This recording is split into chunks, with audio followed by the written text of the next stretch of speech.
తమ హక్కుల కోసం పార్లమెంటులో కొట్లాడిన ఏకైక నేత పెద్దపల్లి ఎంపీ వంశీకృష్ణ అని చెప్పారు సింగరేణి రిటైర్డ్ కార్మికులు. మంచిర్యాల జిల్లా చెన్నూరు మండలంలోని సోమనపల్లిలో CM Revanth Reddy, Peddapalli MP Vamsi Krishna, Chennur MLA Vivek Venkataswamy చిత్రపటాలకు పాలాభిషేకం చేశారు. సింగరేణిలో పదవీ విరమణ పొందిన కార్మికులకు 140 కోట్ల ప్రావిడెంట్ ఫండ్ విడుదల చేయించిన ఎంపీ వంశీకృష్ణకు కృతజ్ఞతలు తెలిపారు. కార్యక్రమంలో స్థానిక కాంగ్రెస్ నేతలు, కాకా అభిమానులు పాల్గొన్నారు.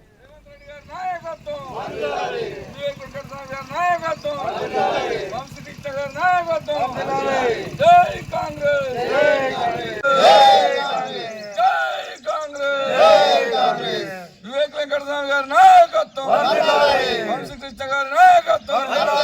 జై కాంగ్రెస్, జై కాంగ్రెస్, వెంకటస్వామి గారి నాయకత్వం, వెంకటస్వామి గారి నాయకత్వం, వంశీబాబు నాయకత్వం, రేవంత్ రెడ్డి గారి నాయకత్వం.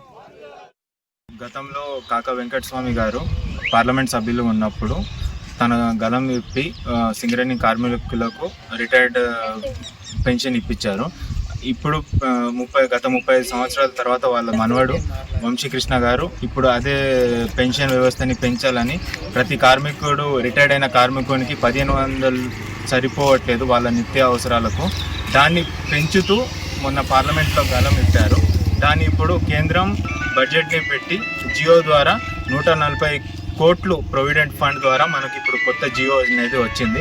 కార్మికులు ఈ ఫండ్ వల్ల ప్రతి కార్మికునికి 10,000 దాకా పెన్షన్ వచ్చే ఆస్కారాలు ఉన్నాయి.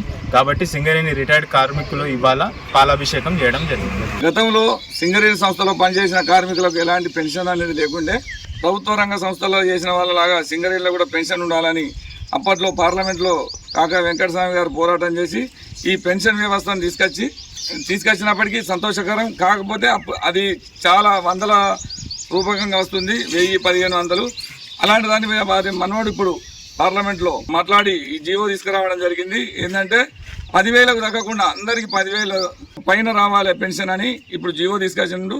దానికి మా పెద్ద మనుషులందరికీ ఆ పెన్షన్ వ్యవస్థ తీసుకొచ్చిన వంశీకృష్ణ గారికి మా కార్మికుల తరఫున, వారి కుటుంబాల తరఫున మేము చాలా రుణపడి ఉంటాం, కృతజ్ఞతలు తెలుపుతున్నాం.